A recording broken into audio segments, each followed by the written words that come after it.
a esta conferencia que ha organizado la Junta General de Cofradías, cerrando un poco ese círculo en torno al patrimonio religioso, al patrimonio cofrade que hemos abordado a través del programa, de la exposición, y que hoy cerramos de alguna manera con esta conferencia. Va a estar impartida por el doctor Álvaro Notario. Álvaro es doctor en Historia del Arte por la Universidad de Castilla-La Mancha y actualmente es profesor ayudante doctor en esa misma universidad, en la Facultad de Letras. Él ha hecho su investigación sobre la gestión cultural y los museos durante la Segunda República, pero tiene una verdadera pasión y una fascinación también por el mundo de la Semana Santa y todo lo que engloba el patrimonio cofrade. De hecho, fruto de esa inquietud también ha organizado en estos dos últimos años dos jornadas de arte y cofradías en Ciudad Real, en colaboración con artistas, con artesanos y también con investigadores, historiadores en torno a la Semana Santa. He tenido el placer también de participar en esas cofradías, en esas jornadas, que nacen un poco con la voluntad de conectar la universidad con la sociedad y también en concreto con el mundo de las cofradías. Y en esa línea pues se pensó también en Álvaro para que pudiera abordar el tema de la imaginería profesional, específicamente en Campo de Cristana. Él va a abordar, va a hacer un recorrido cronológico por cada uno de los pasos de misterio y Cristos y vírgenes que tenemos en nuestra localidad, y los va a ir vinculando con las iconografías con las que está relacionado. Nada más, os agradezco muchísimo que hayáis venido en un día tan desapacible y esperemos que disfrutéis también de esta conferencia. Y muchas gracias, Álvaro, también por tu colaboración.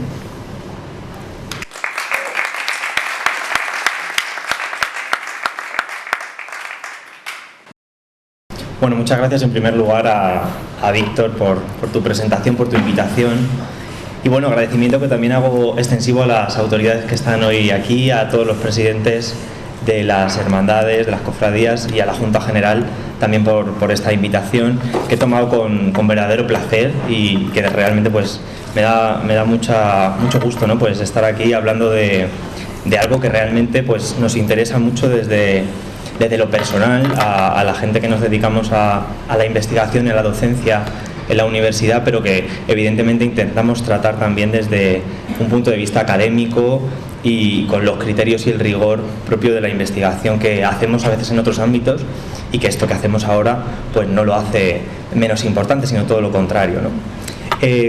Cuando abordé un poco la temática, hablé con Víctor y enseguida pues conectamos ese programa que se presentó con tanto éxito la semana pasada. Y quería de alguna forma hacer también un guiño a ese programa para hacer esa línea de continuidad con esta conferencia, esta pequeña aportación también a la escultura profesional de gran calidad con la que cuenta Campo de Cristana, con un contexto muy similar al de Ciudad Real capital, que conozco mucho mejor, la verdad. Y en ese sentido pues partíamos de la base con el que precisamente iniciaba también la conferencia que impartí hace 2 miércoles en Ciudad Real, poniendo imágenes de la capital, pero que me sugería de alguna manera pues qué había pasado, ¿no? Desde el momento previo a la guerra civil hasta la actualidad, ¿no? Realmente tanto con la imagen del Nazareno de Campo de Cristana como con la Soledad pues nos podemos plantear muchas cosas. La verdad que en el caso de Campo de Cristana, y estaréis espero de acuerdo conmigo, la evolución de la Semana Santa es evidente en el ámbito de la escultura, pero sí se ha mantenido en términos generales la idiosincrasia que caracterizaba la Semana Santa de Campo de Cristana, desde el punto de vista pues de la forma de portar los pasos con los anderos,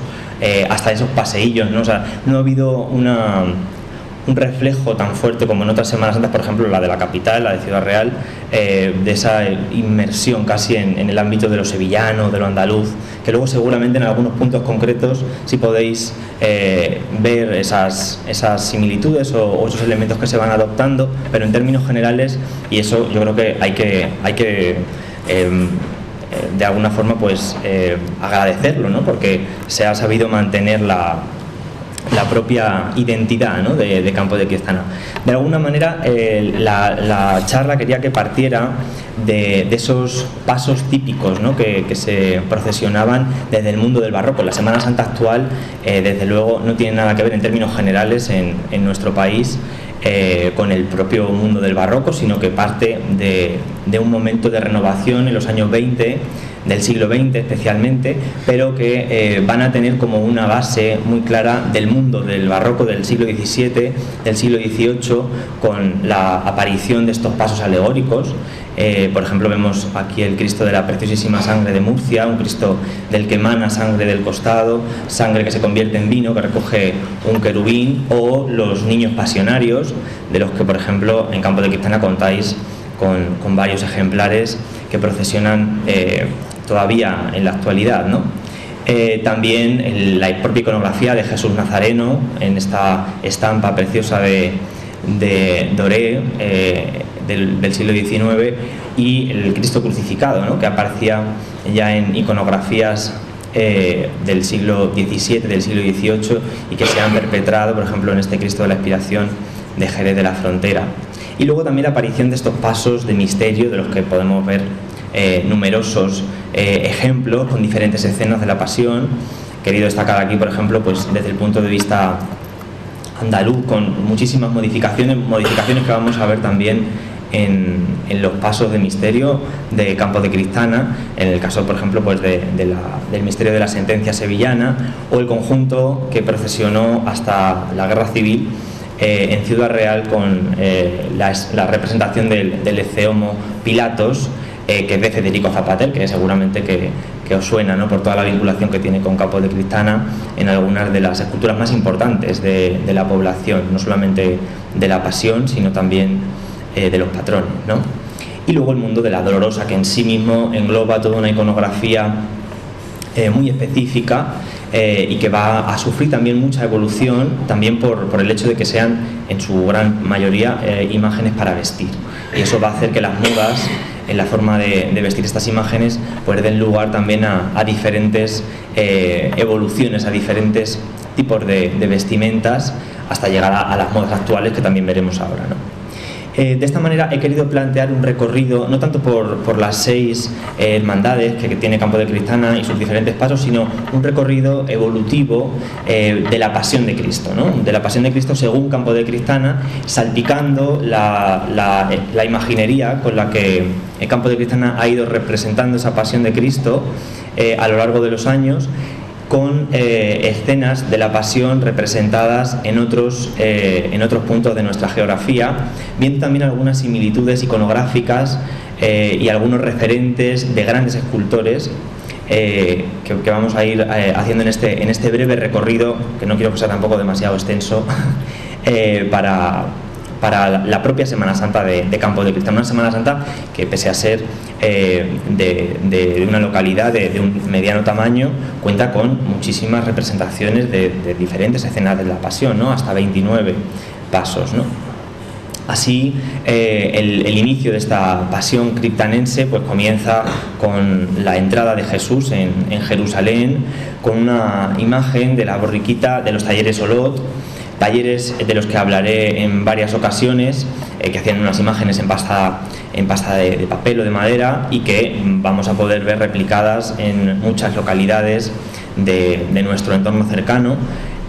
como por ejemplo en Miguel Turra o en Almedinilla. He puesto esos 2 ejemplos, como podría haber puesto muchos más, porque son un prototipo que se va a producir también pues en esta situación, como en otros misterios, en otros pasos que vamos a ver. En muchas ocasiones el prototipo al final pues, se ha ido intentando adaptar a algunos modelos iconográficos señeros, como es el caso del misterio de Sevilla, que procesiona cada Domingo de Ramos desde El Salvador, y que incluso con este mismo tipo de imaginería de Olot, por ejemplo en Tomelloso, pues lo han ido adaptando hasta la configuración actual, que emula de alguna forma ese misterio que antecede a la palmera, esa utilización de las palmas rizadas, todo produciendo pues una serie de juegos visuales, de movimiento, que además se acompasa con el paso del costalero, ¿no? La siguiente escena sería la última cena, en este caso una cena con el apostolado de Felipe Torres y el titular del misterio, en este caso el Cristo del Amor, obra de Alfonso Castellanos Tamarit, que además era también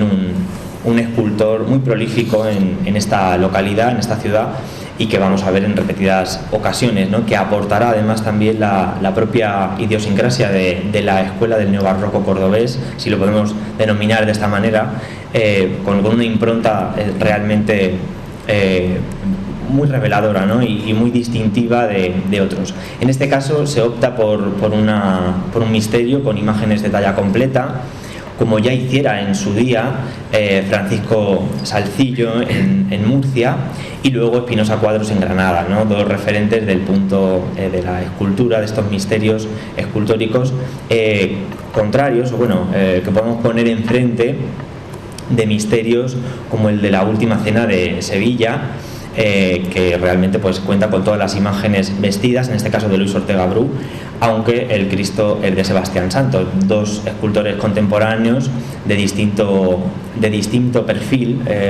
uno mucho más expresionista, otro más clásico, y que de alguna manera también han sentado las bases de las nuevas iconografías de la Última Cena, que por ejemplo en la localidad también ciudadrealeña de Bolaños de Calatrava ha dado lugar al estreno muy reciente del conjunto completo de José María Leal, que de alguna forma también se inspira en este conjunto sevillano, ¿no? O sea, dos formas distintas de alguna manera de entender, de interpretar la imaginería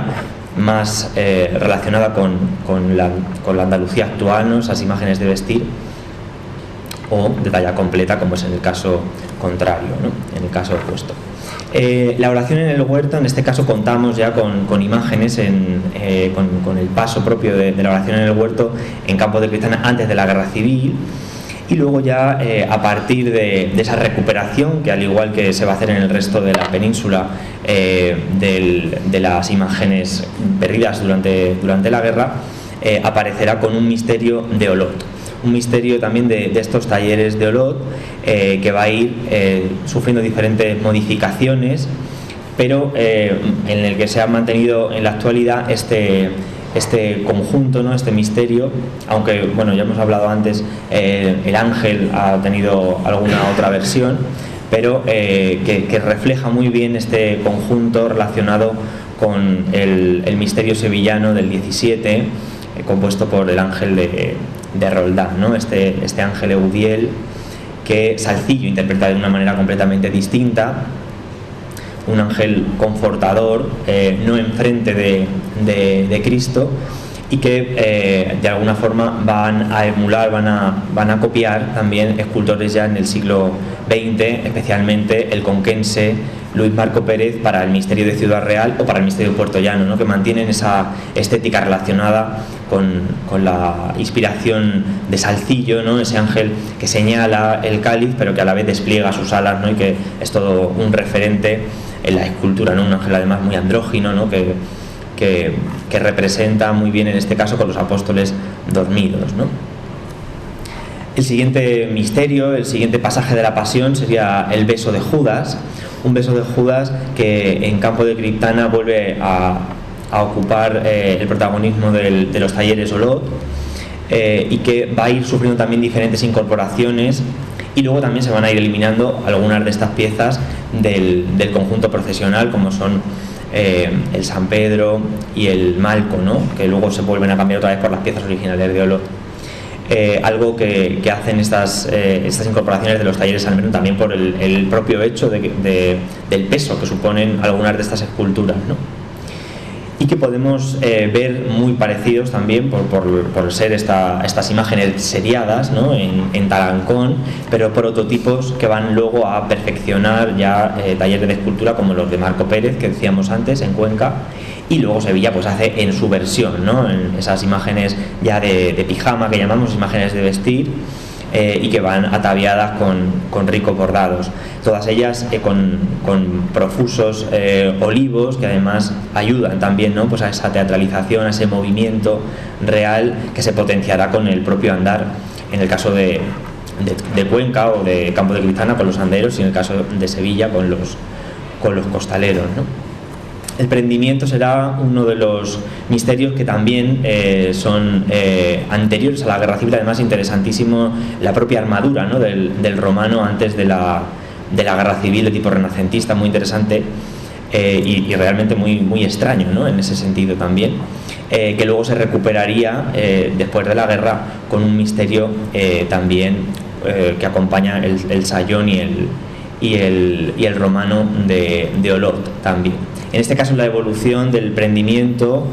ha tenido que ver con la intervención que le hará Alfonso Castellano Tamarit a la imagen de Cristo, una intervención realmente notoria que lo hace pues tener una lectura distinta en la actualidad, que además tiene que ver con una de las, bueno, pues de los grandes hitos iconográficos del mundo de la posguerra de los años 40, como es la presencia ya del cautivo, ¿no? Una iconografía que veníamos leyendo como el propio Cristo cautivo o rescatado de Medinaceli, de la casa de Medinaceli, un cautivo que en Madrid se venera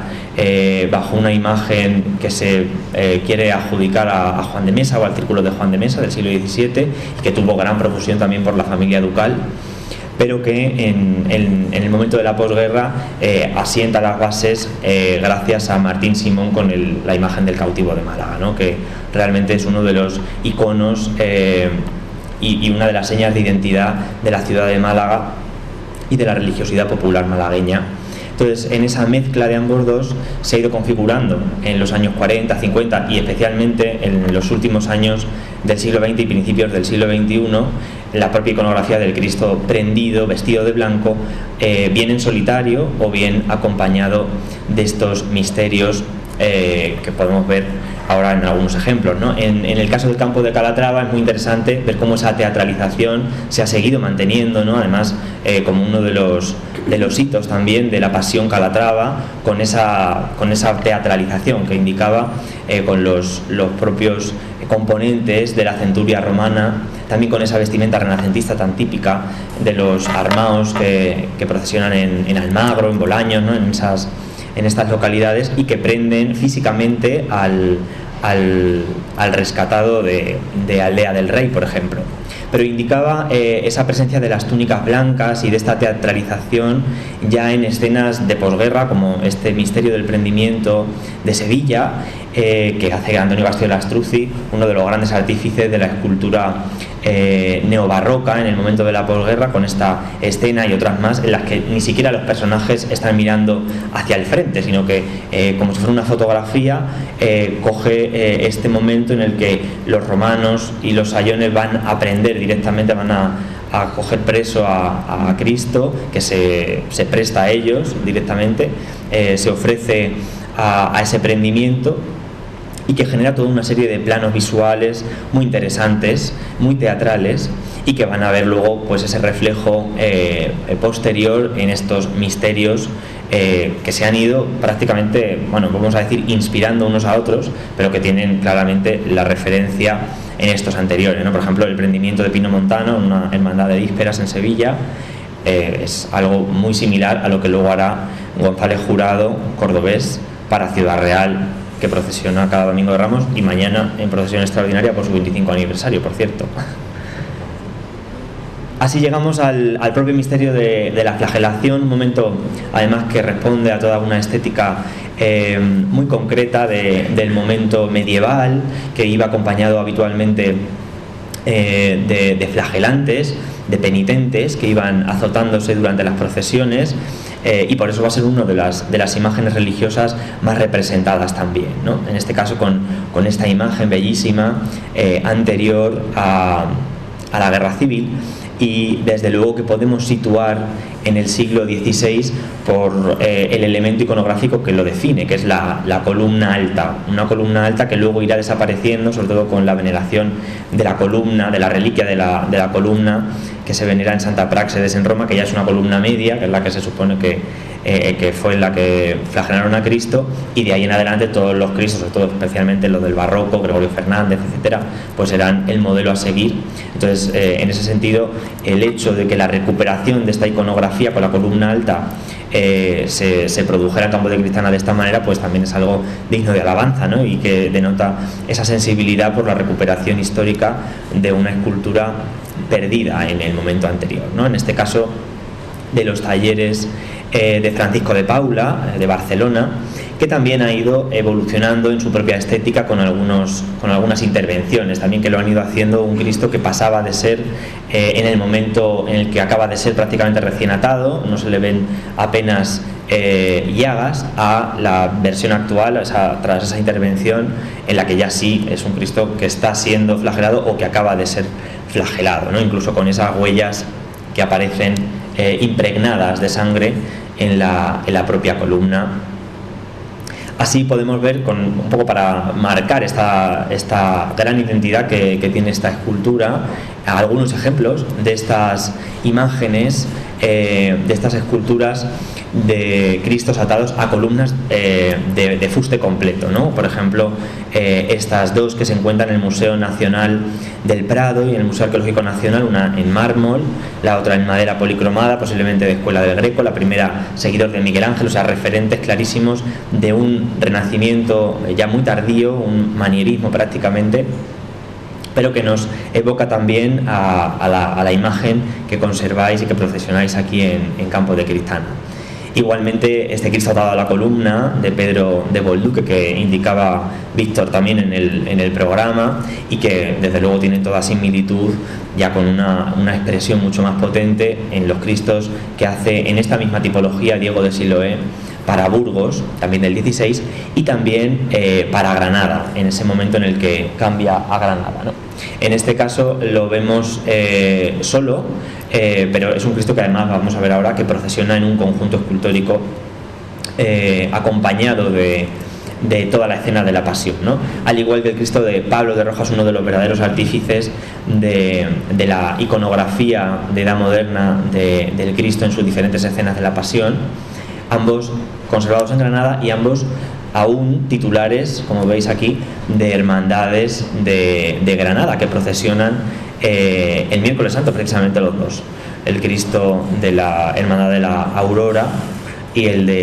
que procesiona, como digo, en ese conjunto escultórico desde las calles del Albaicín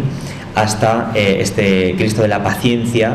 bellísimo también, sin ningún ápice de dolor, como era propio del mundo del Renacimiento, en el Cristo de la Paciencia de la Hermandad de las Penas también de Granada.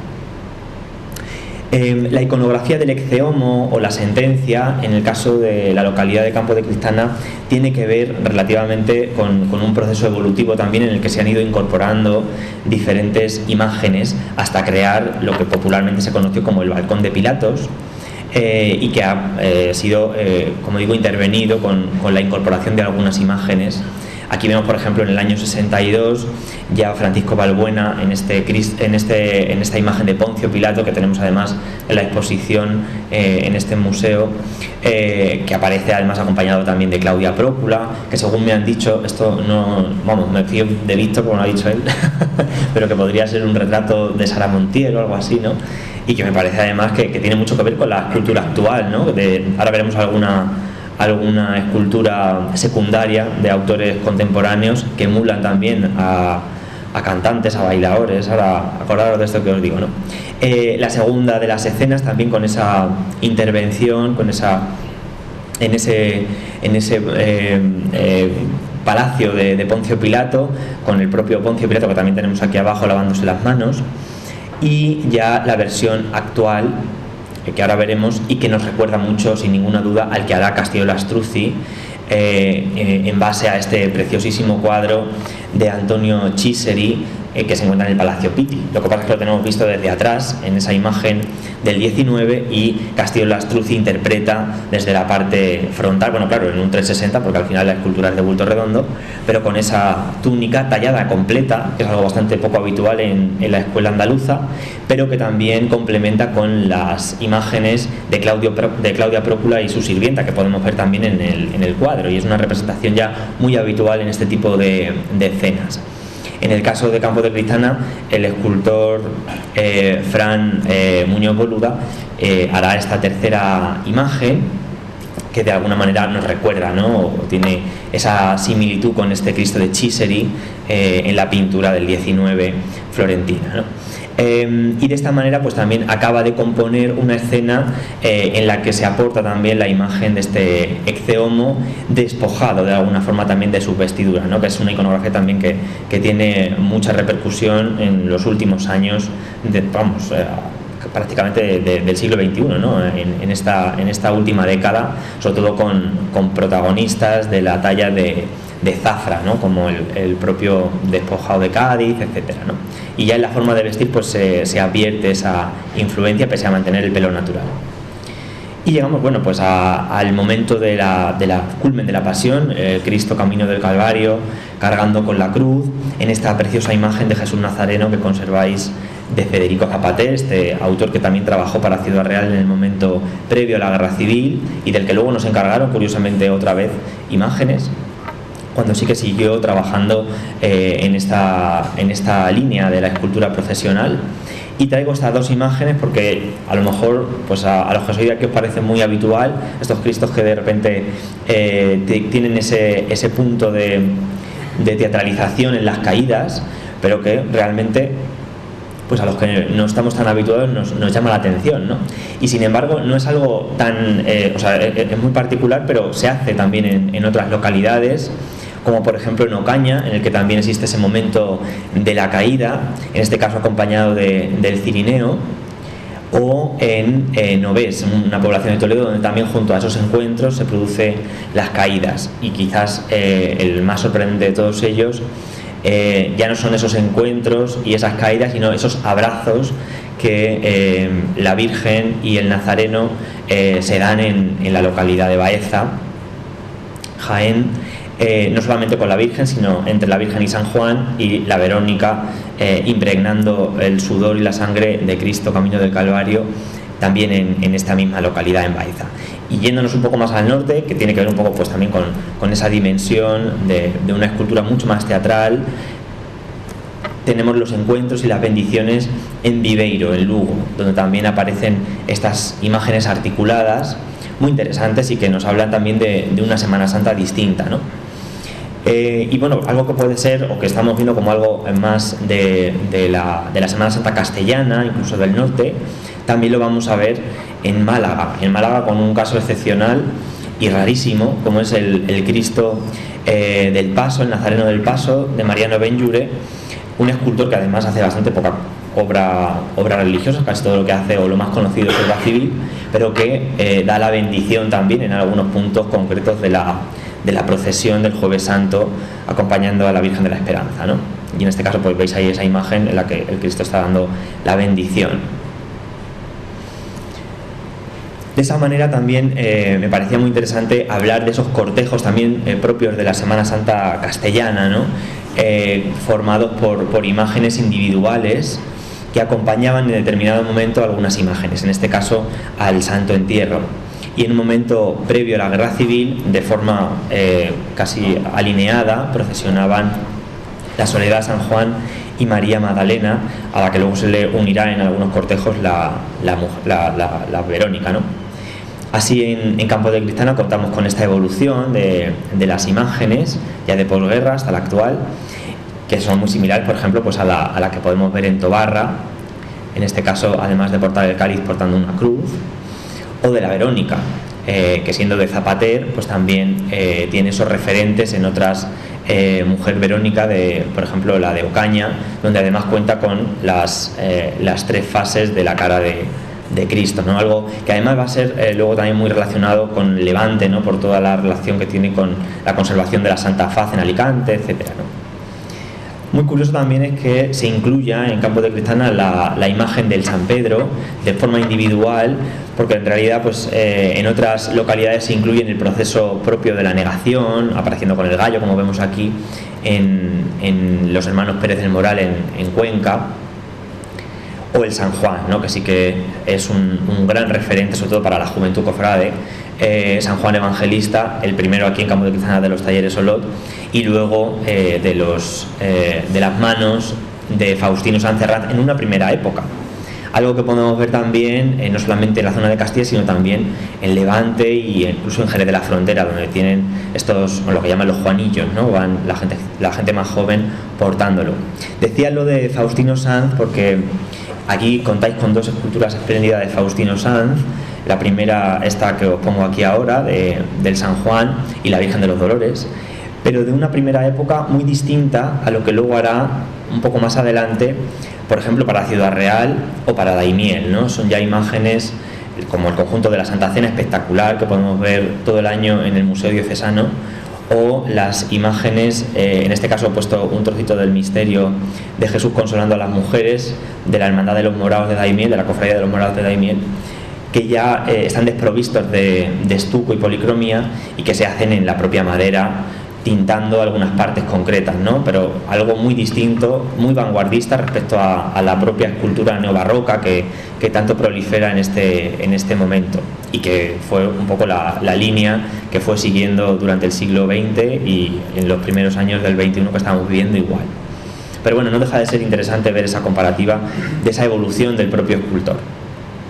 Para la Hermandad de la Crucifixión, el Campo de Cruzana cuenta con este magnífico paso de los talleres Salmerón, que resulta curioso, ¿no? Porque no es demasiado habitual esta iconografía. Esta iconografía que en otras localidades, en otras poblaciones, se la conoce como la enclavación, ¿no? El proceso en sí de clavar a Cristo en la cruz, en ese proceso tan doloroso, que sí que se ha representado también en Zamora en el siglo XIX con el gran escultor Ramón Álvarez, y ya de forma más contemporánea con Felipe Coscolla, un escultor que también trabajará para Ciudad Real Capital en un misterio de la coronación que desapareció y que también es realmente rompedor y vanguardista, ¿no? Veis ahí con el romano en la parte trasera del paso, con el brazo en alto, es una cosa como también muy potente. En Ciudad Real Capital contábamos también con una escena similar, que aparece además en el programa de este año de la Semana Santa de Campo de Cristana, y que procesionó desde el año 1911 hasta la Guerra Civil de José Romero Tena, en este caso sin las dos, bueno, veis que ninguno de ellos tiene las cruces de los ladrones, ¿no? Sino solamente en este monte a Cristo acompañado por los sayones y en este caso a la Virgen. También en Daimiel contaban con una escena similar. Además veis aquí también el sistema de porteo, ¿no? Con estas carrozas de grandes ruedas. Pero en Daimiel, cuando se fue a cambiar la iconografía después de la Guerra Civil, se optó por una elevación. Y según dicen, pues tiene que ver con que era un pasaje, el de la propia crucifixión, que no estaba realmente especificado en los textos bíblicos. Entonces, bueno, pues como que prefirieron optar por este de la elevación. Aquí tenéis los dos, o sea que en ese sentido. Y conectando con eso, pues no podía dejar de hablar de la propia elevación o exaltación de la cruz, como se la conoce en otros puntos de España. Y en este paso evolutivo, ¿no? De la elevación desde ese misterio inicial hasta esa incorporación ya con las figuras secundarias de Fernández Dorrego, hasta el actual Cristo de la elevación de Castellano Tamarit, que veis aquí en esta preciosa imagen, que no se puede ver de forma tan habitual al ver el Cristo tumbado, ¿no? Y el boceto en terracota que también tenemos en la exposición del artista criptanense Muñoz Boluda, ¿no? Un conjunto escultórico que realmente será interesantísimo, como comentábamos hace un rato, ¿no? Con esos dos sayones que van a tirar con toda esa fuerza, ¿no? Y que van a resultar, pues, de una gran teatralidad, ¿no? Algo que ya se ha hecho en escultura desde el siglo XVII, como vemos en este misterio interesantísimo de Francisco del Rincón, que podemos ver también de forma habitual en el Museo Nacional de Escultura de Valladolid, y en esta escena tan curiosa de la fotografía que veis en blanco y negro, en la que se cambia el Cristo, que no es el que suele salir en procesión, que es el que veis en la fotografía en color, pero que bueno, sobre todo lo vean porque veáis un poco los sayones, ¿no? Con esa fuerza muy, en este caso, pues demasiado exagerada, ¿no? Propio de este barroco castellano. En Sevilla es clarísima la referencia, ¿no? al conjunto que realiza la familia Roldán en el siglo XVII, en el que participa Luisa Roldán y el resto de su familia, con estos caballos, ¿no? Los dos grandes caballos que van a la trasera del paso y que van avanzando en este misterio del Jueves Santo. Algo también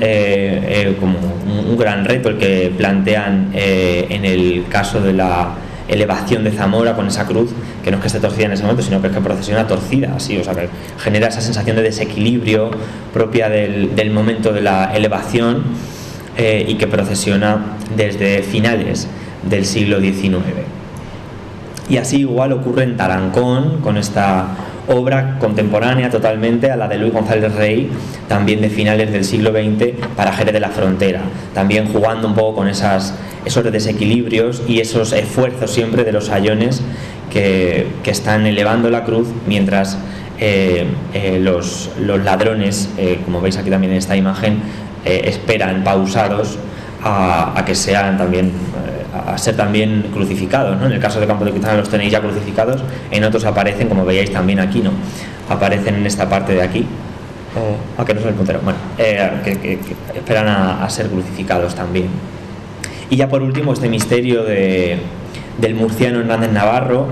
para Jumilla, en el que la elevación se hace de forma posterior a la enclavación. Ya veis que es un relato que cada artista ha ido interpretando de una manera distinta, y aquí incluso con este sistema de poleas elevan la cruz, mientras que todavía los pies están sin clavar, por ejemplo, ¿no? Llegamos al momento ya del Calvario, con diferentes representaciones, desde el paso del Calvario que contaba Campos de Cristal anterior a la Guerra Civil, hasta el que se ha representado en la actualidad, que contempla también la imagen del Longinos, ¿no? Del Longinos, que va a traspasar el costado de Cristo para comprobar su muerte. Y así, en este proceso evolutivo lo han hecho otras localidades, otras ciudades, por ejemplo Zamora, con Ramón Álvarez nuevamente, estas esculturas de talla completa, y ese caballo en corbeta, algo que hará también Sevilla, y recientemente Elche, con la obra completa, hasta 9 figuras, de Antonio Bernal. Con la curiosidad en Campo de Cristana de que el caballo proviene del misterio que veis justo en el centro, el anterior caballo del misterio de la lanzada de la Hermandad de Sevilla, que procesiona el miércoles santo. También en este momento del Calvario se producirá la expiración. En este caso lo he descolocado un poco porque el Cristo en realidad, aunque es de la expiración, es un Cristo que ya tiene traspasada la lanza, con lo cual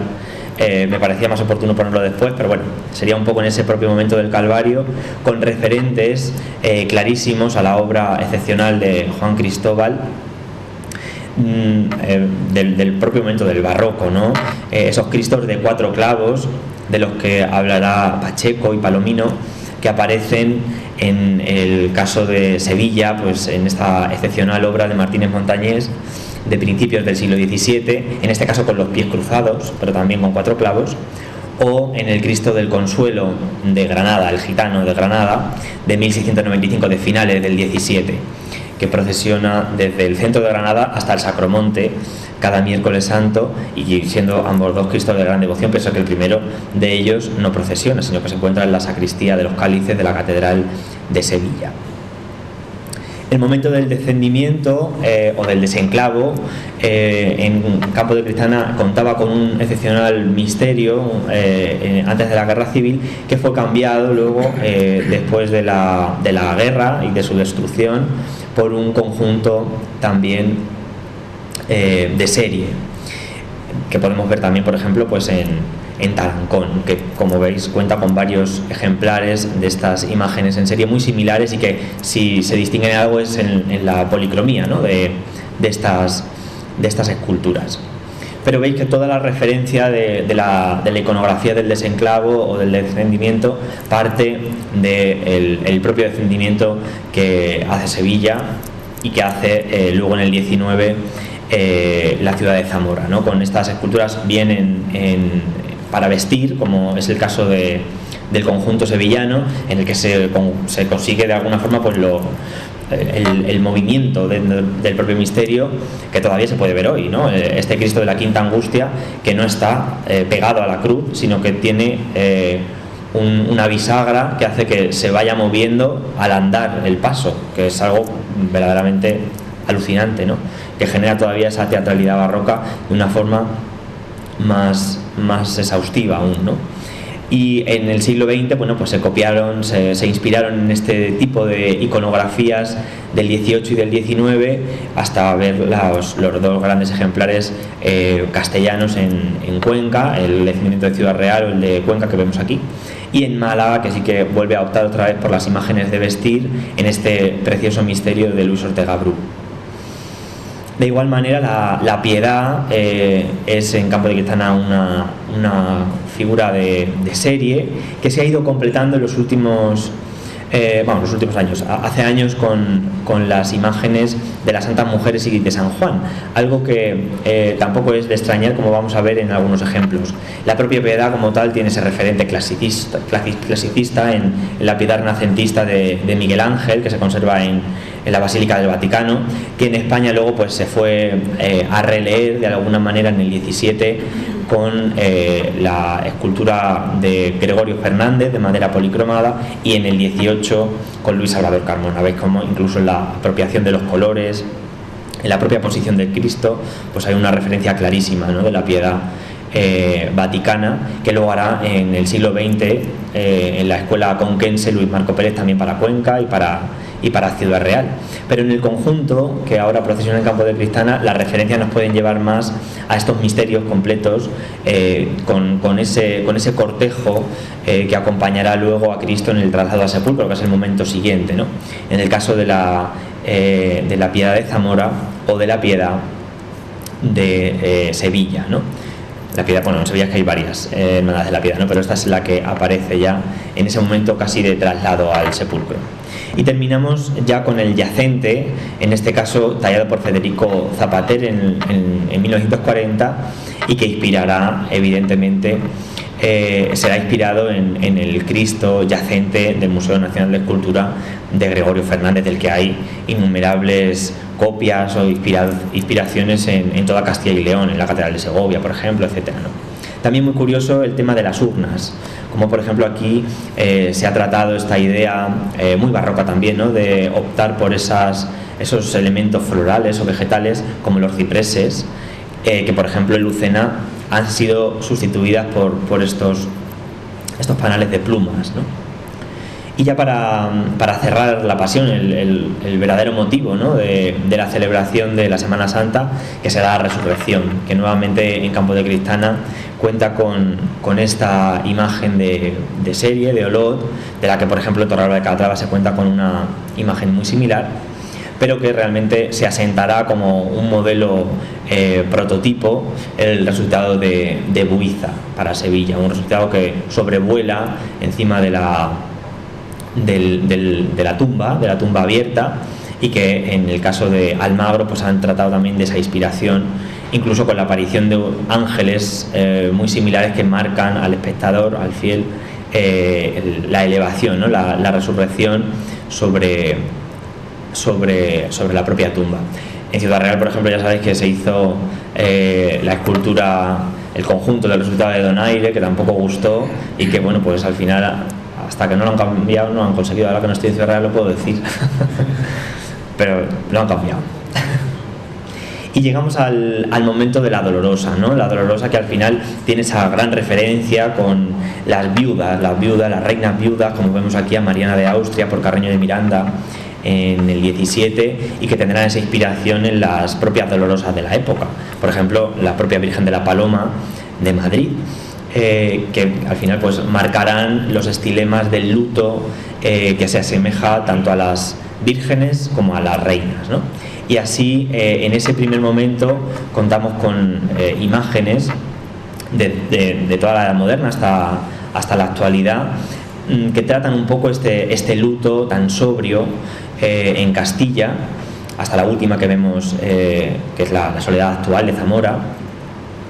y que Castilla también tendrá estas vertientes en el 16, por ejemplo la de Juan de Juni, mucho más expresivas, ¿no?, y que claman de alguna manera su dolor al cielo mediante la oración. También el referente salcillesco en la imagen de la Dolorosa del Salcillo para la ciudad de Murcia, que será la inspiradora también de una tipología de imágenes orantes que, mirando al cielo, pues rezan y oran por su hijo. En este caso he traído el ejemplo de Federico Colau para Hellín, pero en Campo de Cristana contamos con la idea inicial, ¿no?, de la Dolorosa, que tendría esta relación con las vírgenes de Salcillo, en esa mirada al cielo y las manos abiertas. Una iconografía, os decía al principio, ¿no?, la iconografía mariana es la que más ha ido evolucionando por esto de las modas, ¿no?, de las modas en el vestir a las imágenes, hasta la última restauración, en la que ya, incluso ya no en la restauración, sino en la propia forma de vestir a la imagen, vemos algunas influencias que ya se separan un poco de Salcillo, incluso la propia forma de ocultarle en algunas ocasiones el pelo, ¿no?, el cambio del aro por la corona, etc. Desde luego, si alguien marca la estética y el prototipo de la imagen de la Virgen Dolorosa, va a ser, aunque no en el propio momento, sino en esa relectura que se hace en el siglo XX, en los años 20 del siglo XX, de la Virgen Dolorosa, va a ser la Macarena, ¿no?, la Macarena de Sevilla, que con toda esa relectura que hará Juan Manuel Rodríguez Ojeda en la configuración del paso de palio, del que ahora os hablaré, marca la estética que va a servir de referencia no solamente en Sevilla, sino como un fenómeno expansivo en toda España, sobre todo de forma espectacular en la mitad sur, ¿no? Y así lo vamos a ver con la Dolorosa castiza, que de alguna manera cristaliza el imaginero que ya hemos mencionado antes, Castillo de Astruzzi, en los años 20, una Dolorosa que va a tener esa relación directa con el fiel, al ser prácticamente un retrato de una chica sevillana del momento, muy dolida, ¿no? Y así llegamos al ejemplo de la Virgen de la Esperanza de Campo de Cristana, que de alguna manera trabaja en esta línea de apropiación, y que vemos también, por ejemplo, en la Virgen de la Merced, de la Hermandad de Jesús Cautivo, que es de los Talleres Salmerón, pero que tiene también esa relación con esa estética andaluza que vemos aquí, por ejemplo, en la imagen de la Virgen que acompaña el misterio del descendimiento de Málaga. Además tiene cierto parecido incluso la imagen de Bru, de Luis Ortega Bru, con la de los Talleres Salmerón en este caso. Y así llegamos al momento propio, casi actual, del siglo XXI, con la Virgen de la Redención y la Virgen de la Amargura, ambas de Castellano Tamarit, y que nos hablan de una vuelta de tuerca a esta imagen barroca y neobarroca, con expresa atención al foco actual, ¿no?, de la imaginería neobarroca cordobesa, protagonizada muy relacionada, ¿no?, con el dúo de Zafra y de Antonio Bernal, del que ya he hablado también antes y ahora hablaré un poco más, ¿no? Con estas Dolorosas, aquí os pongo la primera que hace de todas, la Virgen de Rocío y Lágrimas, de la Hermandad de la Bofetada de Córdoba, y la Virgen de la Amargura, que hace para Villarrubia de los Ojos hace apenas 10 años, ¿no?, y que además va a ser maestro, como sabéis, de Alfonso Castellano. Y así, ya de forma muy sutil para terminar, me gustaría pues hacer estas reflexiones sobre el origen del paso de palio, que veis claramente se ve claramente en la Hermandad de la Soledad de San Lorenzo de Sevilla, que curiosamente además ahora procesiona sin palio, pero que marca la estética de este palio doloroso, ¿no?, un palio de cajón, para luego ella misma abandonar esta escena bajo palio y cambiarla por una cruz con un sudario, como por ejemplo la que va tras la imagen de la Virgen de la Amargura de esta localidad, y que vemos en otras referencias en Sevilla o Cádiz. Ese palio irá evolucionando, irá abandonando el cajón, que es esa estructura lisa, y va avanzando hacia el palio actual con estas referencias, por ejemplo la Soledad de Campo de Cristana o la Dolorosa de la Ave María de Ciudad Real, un palio todavía que no va a ser la configuración actual, y en la que vemos también precisamente a la Virgen de la Esperanza de Campo de Cristana, ¿no?, que evoluciona desde un palio muy sencillo hasta el que vemos en la actualidad, que tiene que ver directamente con el palio que inventa o que reinventa Rodríguez Ojeda, que comentaba antes, con la estética macarena, en esos palios alegres que hace en el siglo XX, ya no en negro, sino en colores sobre todo verde y rojo, y que tienen claramente una relación con el palio de la Esperanza Macarena de Sevilla, en el que, además de utilizar el rojo para el techo, utiliza la malla bordada, ¿no? Esos palios calados que además durante el día pues producen esas luces y sombras al andar de las imágenes, ¿no? También además aquí contáis con un tipo muy particular, que es el baldaquino, y que nos puede recordar a la Virgen de los Dolores de San Fernando de Cádiz, o al baldaquino rococó de la Virgen de las Tristezas de Córdoba, ¿no? Que procesiona cada lunes santo. En el caso de Campos de Cristana contamos con este baldaquino más sencillo, pero que al final habla un poco de esa estética con la Virgen de los Dolores, ¿no? Y en esas influencias no podía dejar de hacer algún guiño, ¿no? a estas, sobre todo en el tema de la indumentaria, ¿no? y de la forma de enjollar a las imágenes marianas en la actualidad. En el caso de la Virgen de los Dolores de Campos de Cristana, pues las referencias que se me iban a la cabeza sobre todo pues son esta Virgen del Sacromonte de Granada, que mantiene todavía el pelo natural, de hecho pues una imagen que nos puede recordar también mucho a Salcillo, o la Virgen de los Dolores de Sevilla, de la Hermandad del Despojado, a la que también en algunas ocasiones le dejan ver más el pelo, otras veces menos, ¿no? Pero siempre con esa estética ya de esos tocados muy relacionados con Andalucía, ¿no? Y sin ninguna duda pues la Esperanza de Triana, que va a ser la que marque de alguna manera la moda actual en la forma de vestir a la Virgen, y así lo podemos ver en esta imagen con esos tocados de tablas en la Esperanza de Campos de Cristana, o incluso en este refregador, ¿no? Como le llaman a esta forma de colocar casi caído, ¿no? En algún punto el tocado, con esos tonos que mezclan el dorado con el blanco, esas bicromías, y el puñal, ¿no? Como vemos también en esta imagen de la Dolorosa de Campos de Cristana. ¿Y hacia dónde vamos? Bueno, pues realmente vemos que la escultura procesional en España tiene claramente un foco claro, que es el andaluz, pero con algunos matices, ¿no? Y gente que está haciendo cosas nuevas muy interesantes. Sin ir más lejos, pues aquí tenéis a Fran Muñoz Boluda, que está haciendo cosas interesantísimas. Pero también quería poner algunos ejemplos de fuera. Os hablaba de la Escuela de Córdoba, ¿no? Antonio Bernal y Romero Zafra, que junto a Navarro Arteaga o Fernando Aguado hacen estos Cristos dulcísimos, ¿no? de gran expresividad, pero sobre todo muy idealizados, ¿no? Cristos, como decíamos antes, que lloran incluso a veces. Estos Cristos también de José María Ruiz Montes, muy compungidos, ¿no? muy metidos en sí mismos, ¿no? Y que invitan a la oración, o estos Cristos también pues mucho más potentes, como el de Juan Bautista Jiménez de Puente Genil, o los que hace Ana Rey y Ángel Pantoja para Cádiz, ¿no? Cristos que le dan una vuelta al concepto propio del barroco. E incluso estos de Paco Malo, Ricardo Flecha, veis dos interpretaciones muy distintas de la muerte y de la resurrección. El de Ricardo Flecha, desde luego, sería algo duro de ver, al menos en nuestro entorno, ¿no? por ser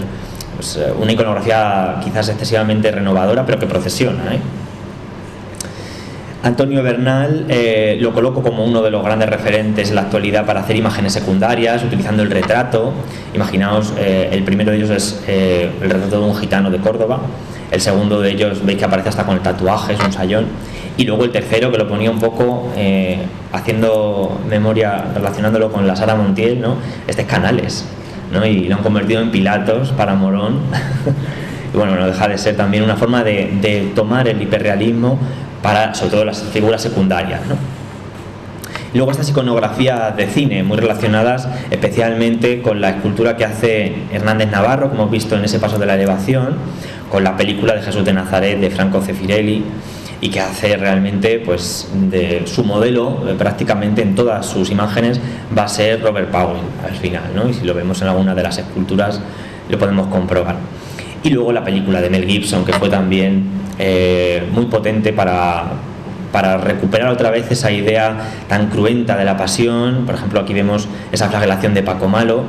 o el Cristo de Miñarro, ¿no? Bueno, los muchos Cristos que hace Miñarro, en este caso el de la Hermandad Universitaria de Córdoba, que procesiona el Martes Santo, y que le han abierto una línea de investigación como escultor y como profesor de Bellas Artes, que es en la Universidad de Sevilla, con estudios sobre la sábana santa y cómo puede plasmar eso en escultura, en imágenes menos procesionables, entre comillas, como este Cristo muerto, este yacente, y imágenes ya propias de procesión, como esta del Martes Santo para la Hermandad del Cerro del Águila de Sevilla, que veis que mantiene en todas ellas los rasgos físicos, sobre todo en la cara, ¿no?, de la Sábana Santa. Y la Dolorosa en el siglo XXI, bueno, pues aparte de todo lo que ya hemos visto, contamos con algunos ejemplos absolutamente renovadores, ¿no?, en esta estética Art Deco de Navarro Arteaga para Valladolid, estas imágenes absolutamente sobrecogedoras de Juan Manuel Parra, que tira también de estos modelos reales para las imágenes, y luego también esa dulzura casi ilusionista de Ana Rey en Cádiz o de Lourdes Hernández, sevillana, ambas dos referentes también, y quería ponerlo también así, de un mundo muy masculinizado, el de la escultura, el de la imaginería, y en el que ya están empezando a entrar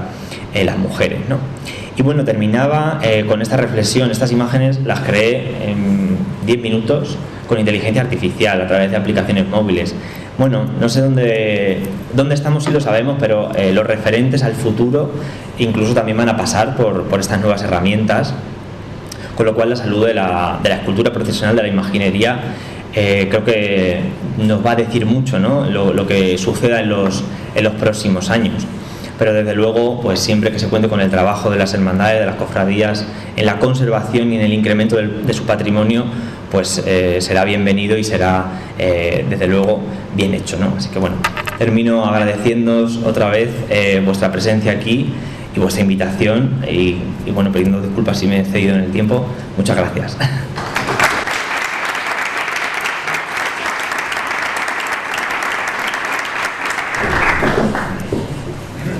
Bueno, muchísimas gracias, Álvaro, y enhorabuena por esta magnífica conferencia. Creo que nos has abierto muchas líneas, muchas perspectivas, has conectado muchos puntos de la geografía española y siempre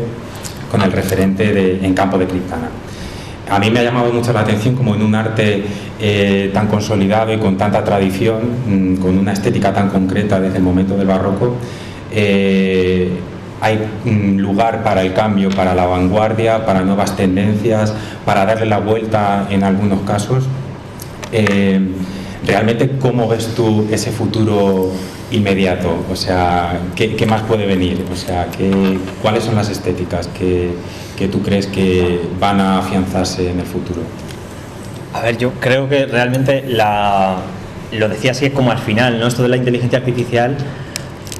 es peligroso, ¿no? Entonces, es algo que tenemos que tener ahí, pero yo creo que el punto de la renovación también lo va a marcar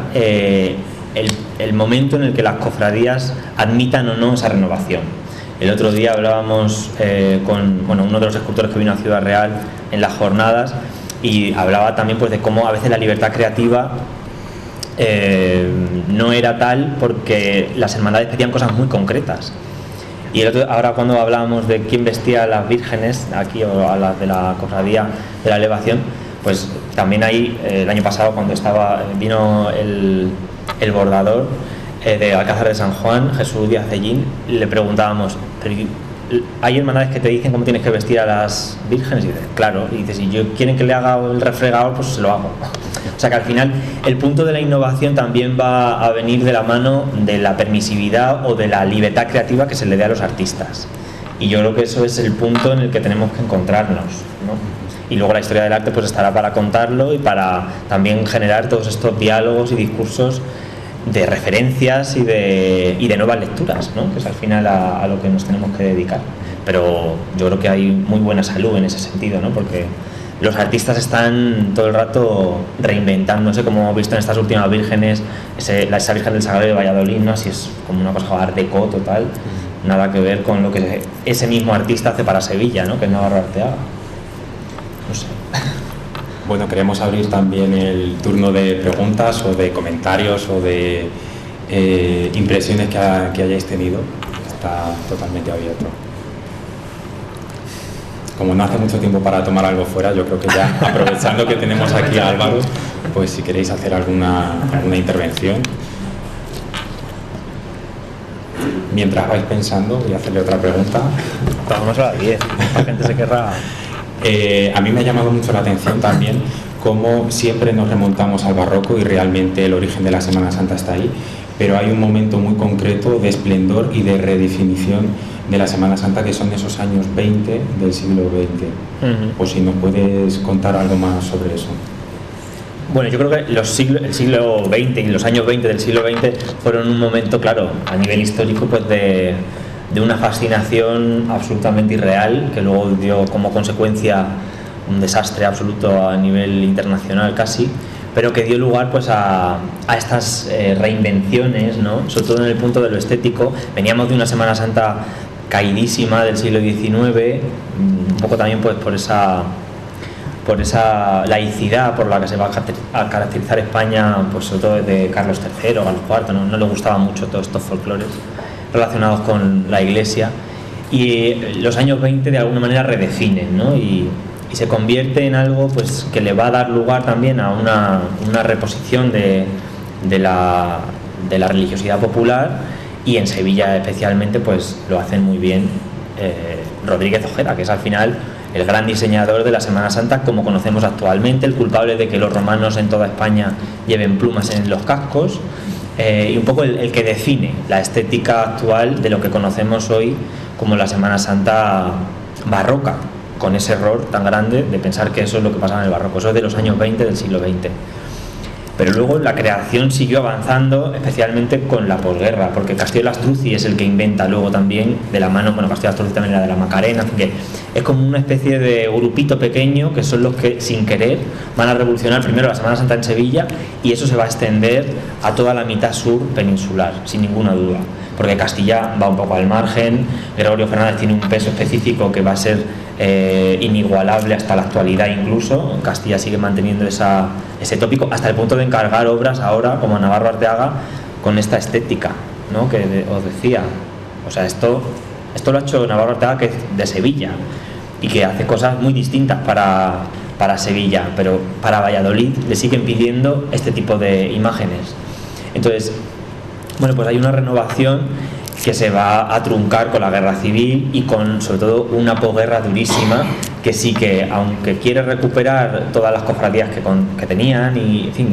un poco lo hacen con mucho esfuerzo, pero los materiales y las posibilidades económicas eran las que eran. Entonces se crean esos 4 o 5 talleres de escultura a nivel nacional, especialmente en esos focos andaluz, levantino y castellano, y hacen lo que buenamente pueden. Pero la idea ya estaba hecha, ¿no? Que era esa imagen de teatralización, ¿no? ¿Alguna pregunta más? Tú mismo, sí, no sirve. Bueno, yo creo que lo damos por concluido entonces. Nada, muchísimas gracias, Álvaro. No, muchísimas gracias a todos por asistir, de verdad que lo agradecemos mucho. También creo que hay que aplaudir la iniciativa que ha tenido la Junta General de Cofradías por esta nueva actividad, y nada, pues reiterar el agradecimiento.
Se inscribe a la primera, a la segunda y a la tercera.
Disfruta Campo de Criptana, tierra de gigantes.